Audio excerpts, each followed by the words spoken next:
Obrigada por sintonizar no podcast Assustadoramente. O caminho para o terror começa aqui, e não há como voltar atrás.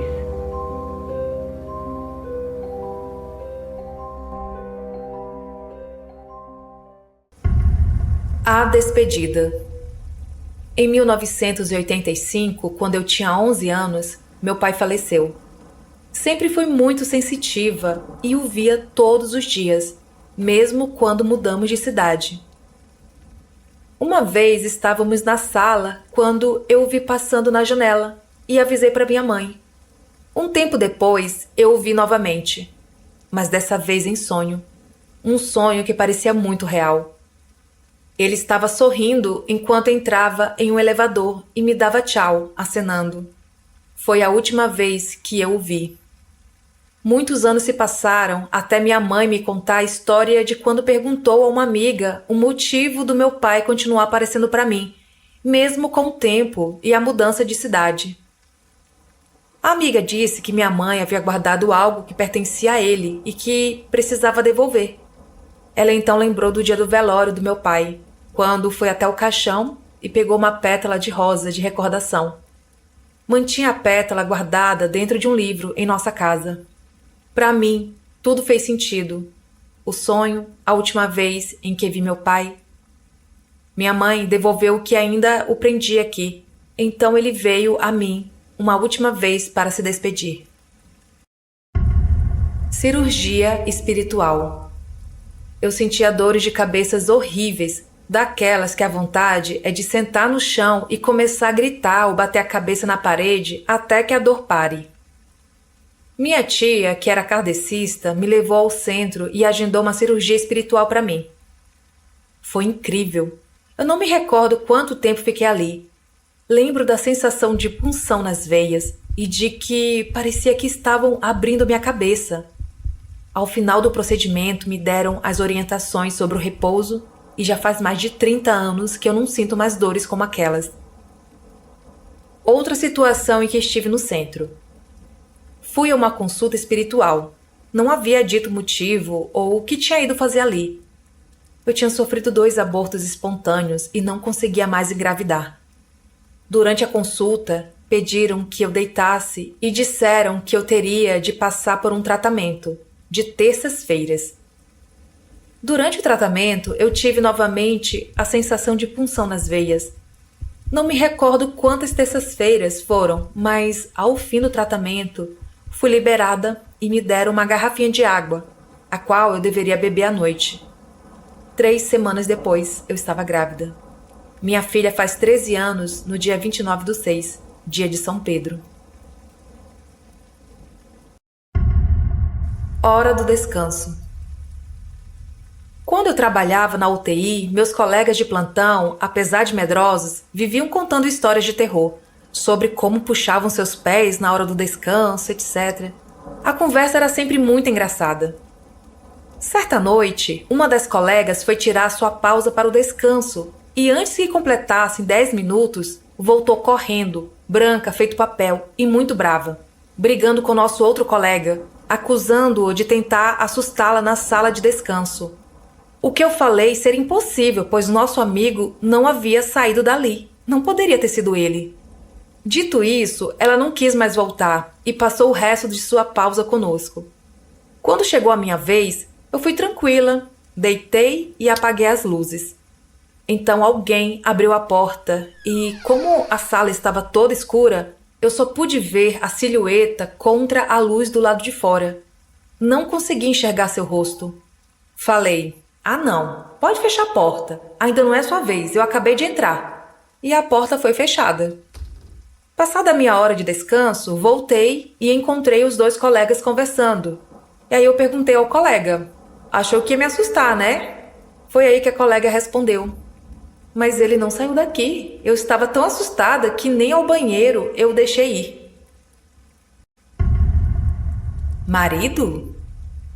Há 3 dias estava em meu quarto quando ouvi, nitidamente, a porta da garagem abrir.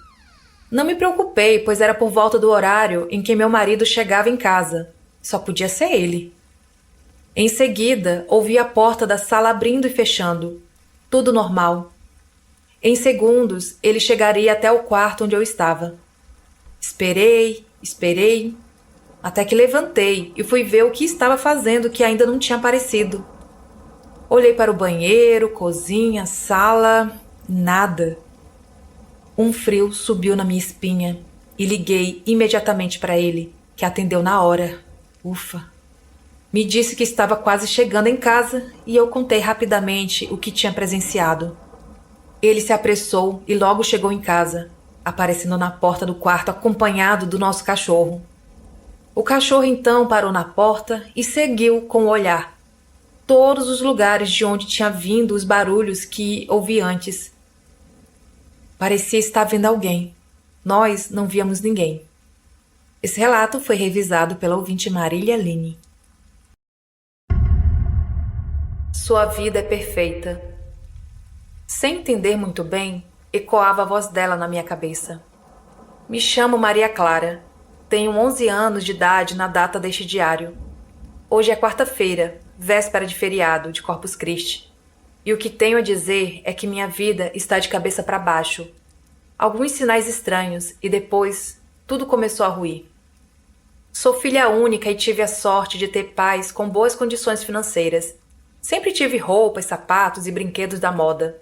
Não que isso importe para algo, mas acredito que isso seja relevante para o entendimento do meu ponto de vista.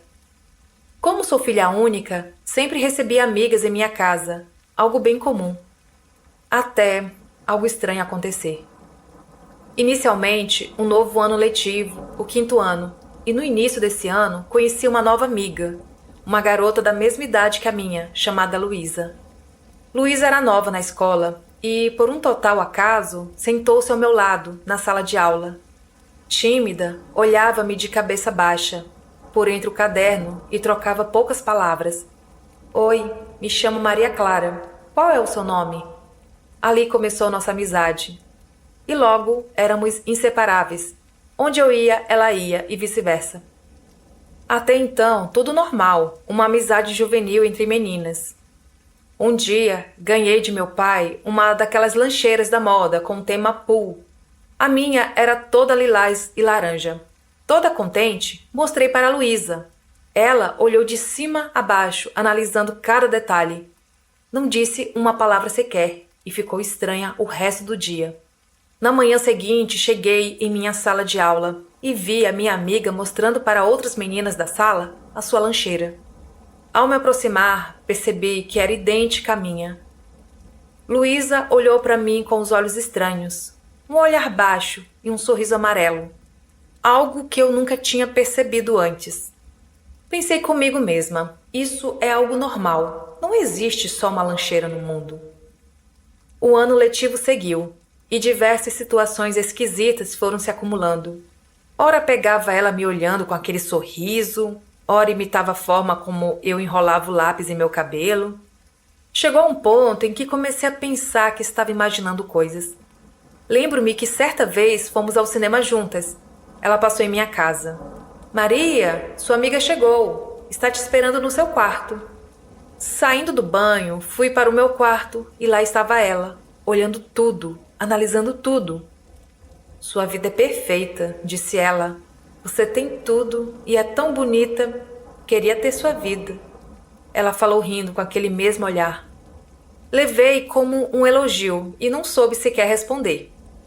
Os dias foram passando e comecei a notar que ela começou a comprar as mesmas cores de sapatos que os meus, os mesmos vestidos. Tinha dias que ela me perguntava com qual eu iria para a escola. E lá estava ela, com as mesmas cores de roupas, mesmas marcas, imitando a forma como eu me sentava.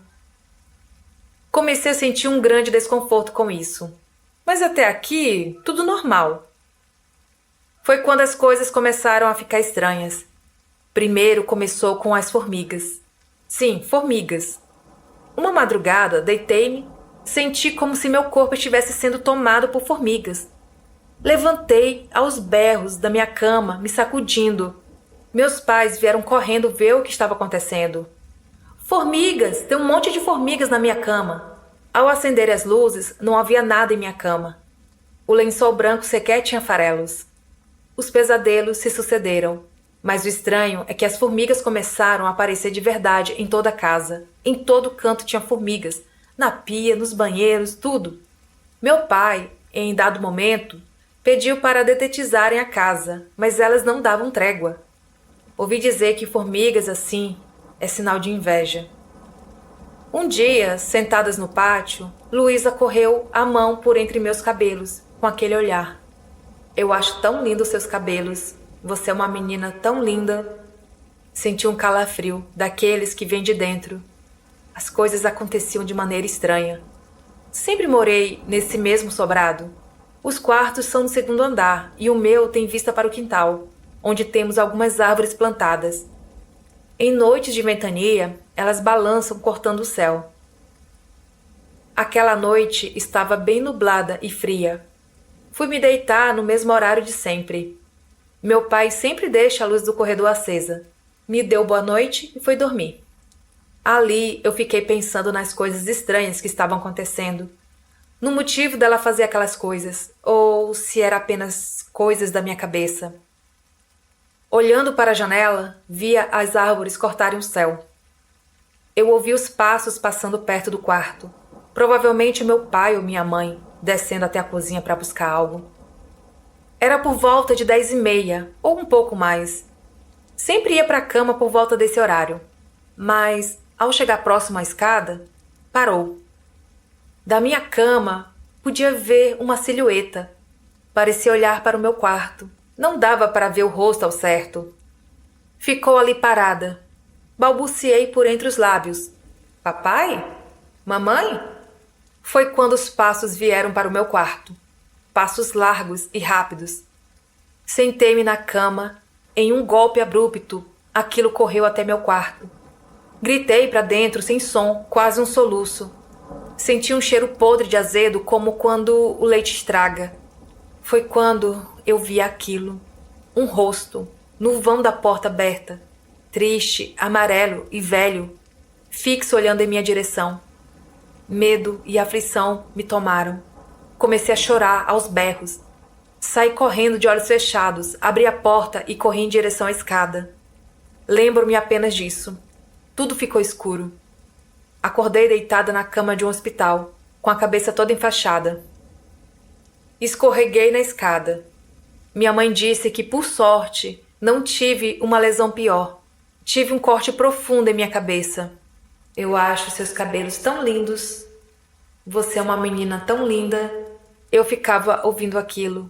O mais controverso é que meus cabelos precisaram ser cortados para conseguirem suturar o machucado, bem próximo onde ela correu os dedos. Aquele sentimento de tristeza me possuiu. Meus pais estavam preocupados comigo. Procuraram psicólogos, psiquiatras. Uma tristeza tomava conta de mim quando lembrava dessas coisas. Não tinha coragem de contar para ninguém. Não quero ser tratada como louca. Não sei ao certo se é tudo coisa da minha cabeça, mas estou com medo de voltar para casa. Medo do meu quarto, das formigas, medo dela. E essa foi uma produção Mix Labs.